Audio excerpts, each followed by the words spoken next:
हूँ आपको। अभी मैं आपको उसी कब्र के पास ले जा रहा हूँ जहाँ पर कब्र के साथ बेहुरमती की गई है और मैयत के साथ बेहुरमती की गई है। हमारे साथ बदिउज़्ज़मा साहब मौजूद हैं, इनकी अम्मी की ये कब्र थी और यहाँ पर बहुत मायूस खड़े हैं अपनी अम्मी के कब्र के पास। मैं इनसे पूछना चाहूँगा कि क्या घटना हुई थी।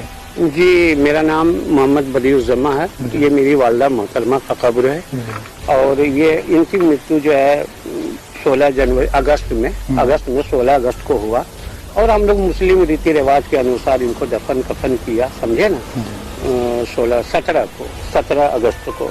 और वही 5 से 5.5 महीना के बाद 19 जनवरी 2025 में रात को जो है ऐसे घटना हुआ कि कब्र खोदा गया और इतने सा कब्र खोदता है 2 से 2.5 फीट और कब्र खोद के उसका तख्ता काट के बजाबता वो लोग आते हैं सर अपना औजार लेके और अंदर गए, अंदर जाके गला जो है सबसे अलग करके लेके भाग गए।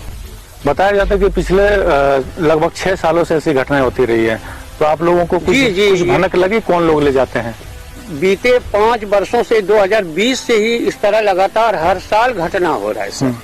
अच्छा, क्या मांगे हैं आपकी? जी, प्रशासन को मैंने FIR किया है कि दोषियों को पकड़ के सर उनको कड़ी से कड़ी सजा दिया जाए और ऐसा सजा मिले कि फिर मतलब कि ऐसा सजा कड़ी सजा मिले कि किसी का हिम्मत ना हो कि कब्र से मुर्दे का गर्दन काट के लेके चला जाए।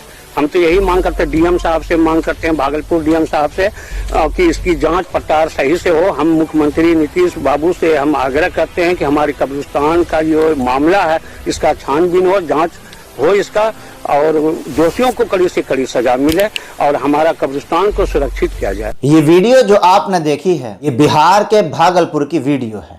5-6 साल के अंदर अंदर इस गांव के कब्रिस्तान के अंदर जो मुर्दे दफन थे उनकी कब्रों को खोला गया और उन मुर्दों के सर को धड़ से काट कर कोई लेकर चला जाता है। 5-6 साल के अंदर अंदर 5-6 मुर्दों के साथ ये हादसा हो चुका है। गांव वाले प्रशासन से मांग कर रहे हैं, FIR वगैरह कर रहे हैं, लेकिन अभी तक कोई धरपकड़ नहीं हुई है। इसकी हकीकत क्या है, इसकी सच्चाई क्या है, हम आपको बता दें। अभी आपने सुना होगा चंद महीने पहले बिजनौर में एक बहुत ही मारूफ शख्सियत एक कारी साहब थे, उनको दफन किया गया। 6-7 महीने के बाद लोगों ने देखा कि उनकी कब्र खुली हुई है, फटी हुई है। जब उनके परिजन और उनके घर वाले वहां पर पहुंचे और जब कब्र के अंदर झांक कर देखा तो पता ये चला और देखने में ये आया कि कारी साहब का जो सर है वो धड़ के साथ लगा हुआ नहीं है। जब ऐसी खबर रूनुमा हुई, लोगों में ये खबर जो है फैली, तो जंगल में आग की तरह ये खबर शासन प्रशासन सारे लोगों में फैलती चली गई। थाने में FIR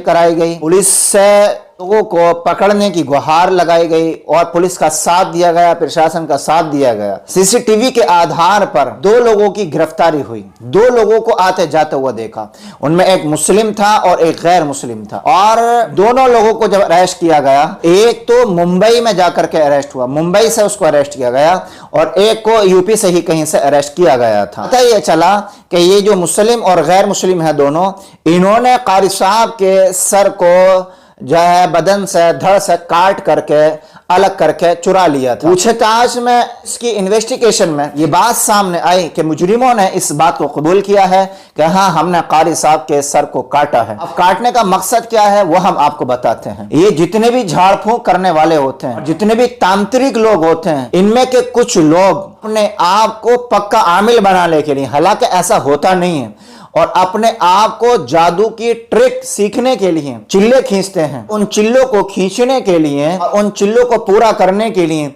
ये मुर्दों की खोपड़ियों को इस्तेमाल करते हैं, गंदी गंदी चीजें इस्तेमाल करते हैं। हालांकि इस्लाम और शरीयत और हमारा मजहब कहीं से कहीं तक भी इस बात की इजाजत बिल्कुल नहीं देता। किसी भी हराम काम करने की इजाजत हमारा मजहब इजाजत नहीं देता। चाहे दूसरों के इलाज की नियत से ही आप ये काम कर रहे हो, लेकिन हमारा मजहब इसकी इजाजत नहीं देता। उम्मीद है अब बात पूरी समझ आई होगी। बिहार के भागलपुर में जो कब्रिस्तान से मुर्दों के सर गायब हो रहे हैं, हो सकता है इन सर गायब करने में, इन खोपड़ियों को गायब करने में ऐसे लोगों का हाथ हो, झाड़ फूंक करते हैं और जो तांत्रिक बनना चाहते हैं और तांत्रिक के नाम पर, झाड़ फूंक के नाम पर लोगों से खूब अच्छा खासा मोटा पैसा वसूल करना चाहते हैं। अब बाकी हमारा आइडिया इस वजह से है ये कि अभी बिजनौर में एक हादसा पेश आया, तो अब ऐसे ही हादसे वहां पेश आ रहे हैं, तो उस वाक़े को आधार बना करके हमारा ये आइडिया है एक कि हो सकता है वहां भी जो खोपड़ियां गायब हो रही हो वो भी तांत्रिक का काम करने